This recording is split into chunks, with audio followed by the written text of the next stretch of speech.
None of my charter members are complete. They may have a model. They may have profitability. They may have no real need to come to me anymore. But if you're going to weigh out in the balances, do they know everything that I know or was willing to teach or that I already taught? No, none of them do. Not one of them do that. Because the ones that are profitable, they found what they were looking for while going through the process. And none of them have came back to me and said, what I came to you looking for and had in mind what I was going to learn, I learned it exactly, and it was exactly what I was expecting. They all said, I didn't even see this coming. And now this is what I trade, and I'm completely comfortable. Are you willing to be flexible like that? Because that's what's required. You have to have that flexibility, that ability to adapt. Because again, when you come to someone as a student, or you're not even a student yet, you come here with the expectation you're going to learn how to make money. That's great. Hold on to that. Hold on to that. Because if you don't have that, you'll quit. Because if you're here to just feel good, like it's some kind of club, some kind of a community that just keeps everybody hopped up on goofballs, feeling good. And I try to do that when it's appropriate, when we're expecting a certain market move to happen or a certain level get hit. You know, I'll put some kind of a little bit of a spin on it, whether it be a meme or some kind of backhanded remark, just to create some emotional response, because that way it anchors it to you. You'll remember it because of that.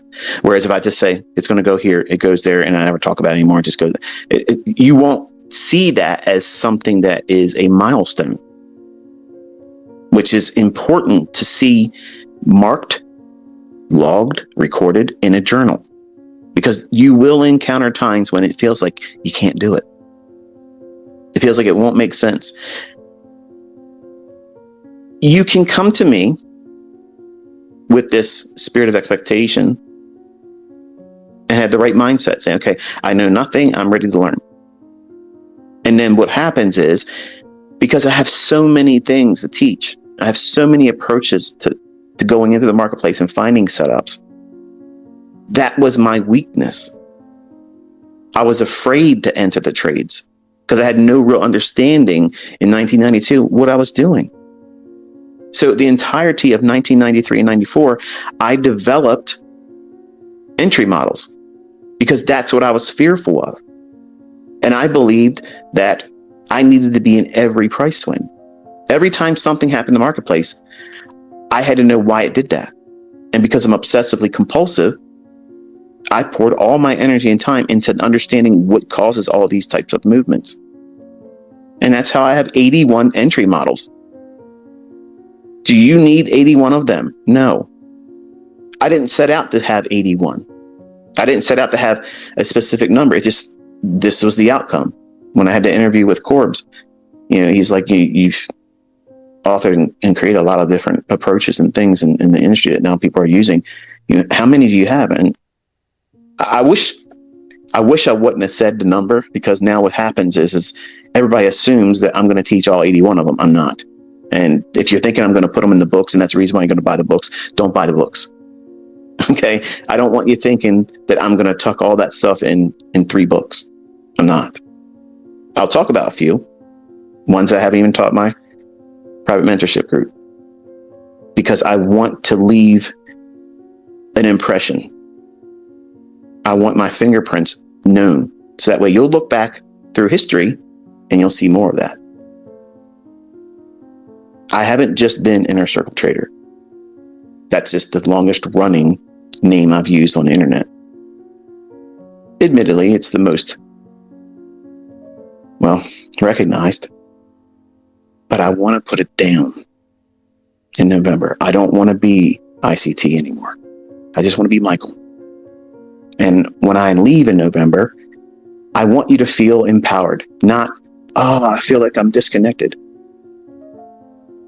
And I want you to know that everything I've taught thus far is more than enough. What have you done with it? See, when you come to me and you want to learn, and you're in the right mindset, and you start learning new things and new concepts and approaches and things that help fortify your understanding of price action, you get addicted to that. And I do my best to make it sticky, so that way you want to come back, because it's easy to talk yourself out of it in the beginning. It's easy. It's easy to say this is too hard. It's really too hard, too much effort. Why bother?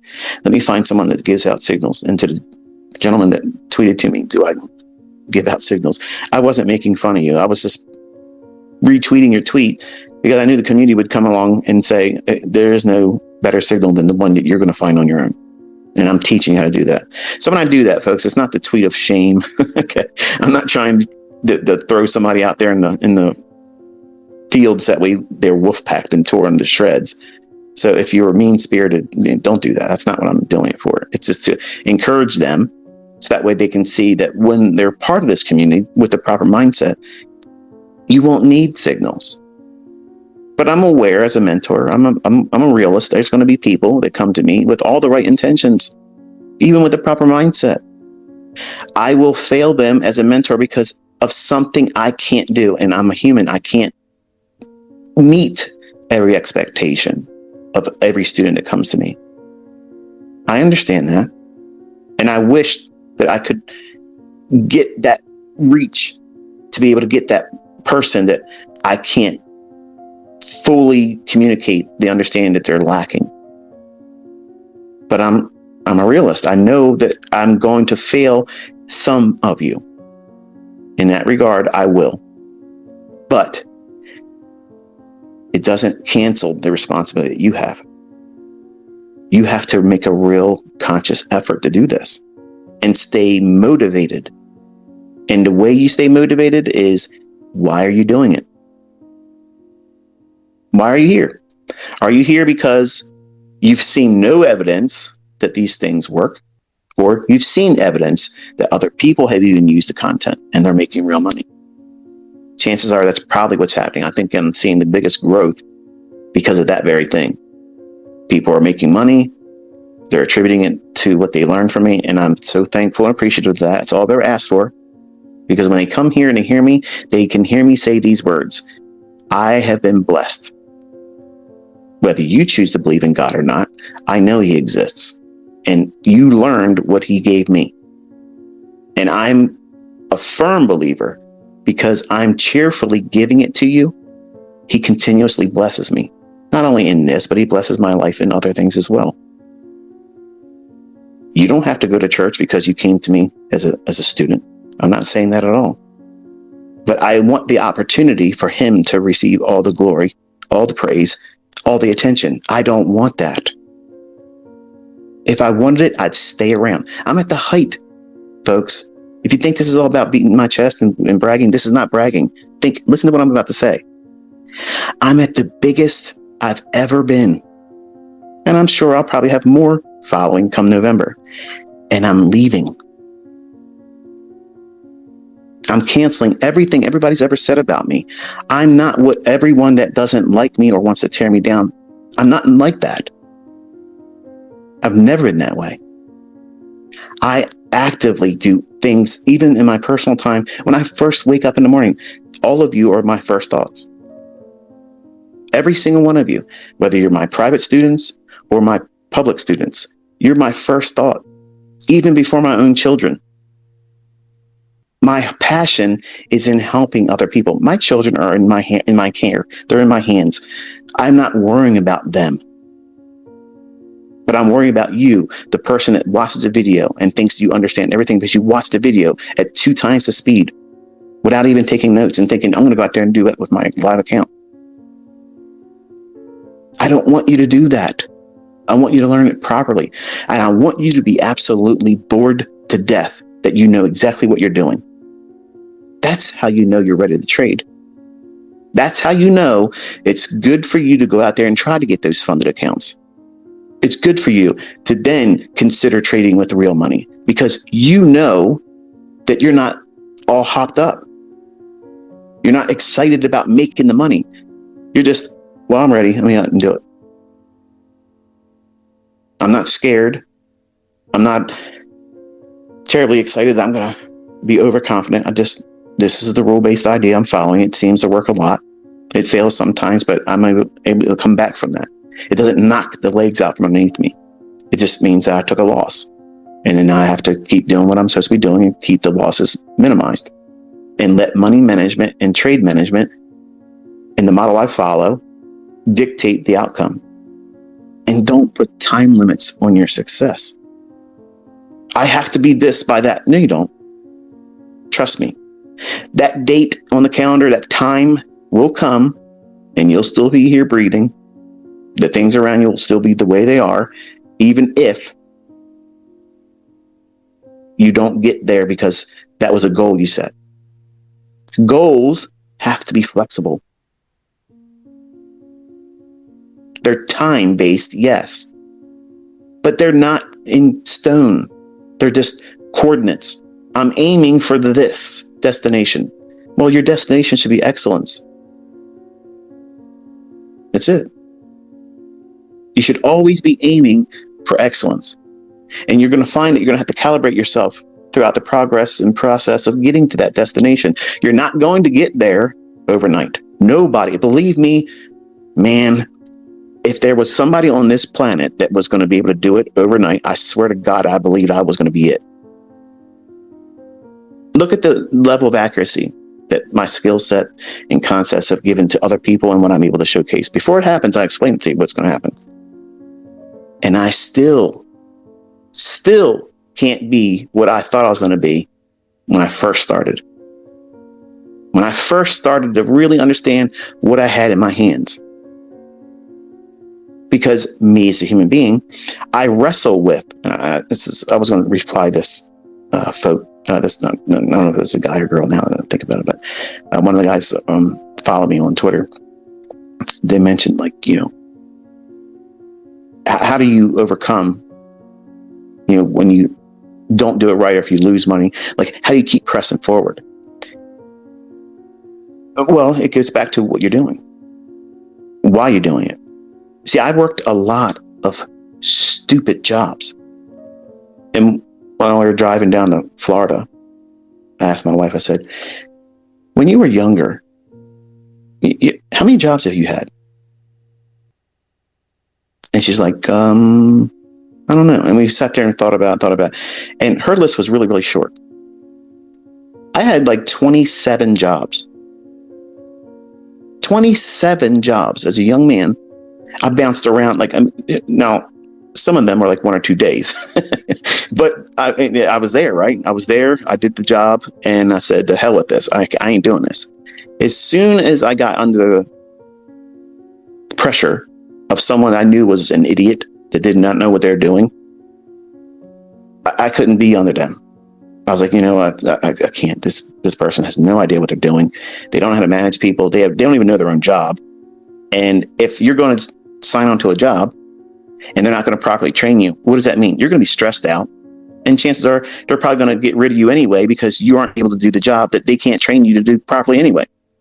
So, see ya.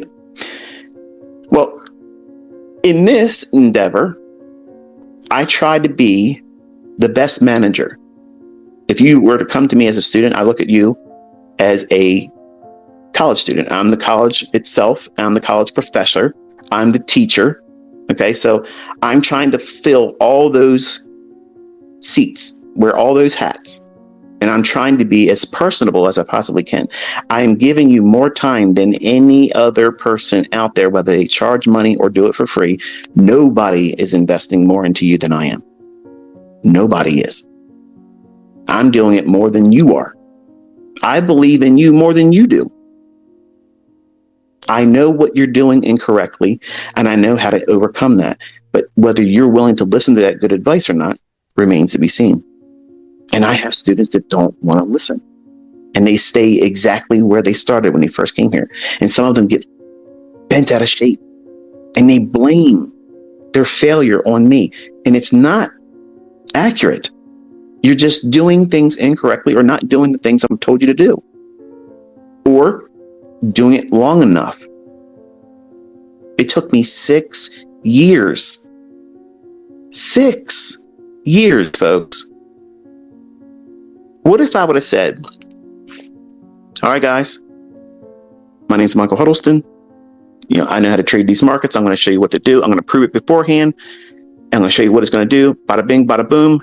And then said at the end of 30 days of calling it every single day correctly, and it did exactly what I was expecting it to do, say, okay, now who wants to sign up to learn how to do this? And it's going to take you 6 years. Right away. Oh, no, man, I got things to do. Sorry, there's a guy over on YouTube that's doing something in Discord for $30 a month. I'm going to go there. No. So the way I teach is I lay breadcrumbs down.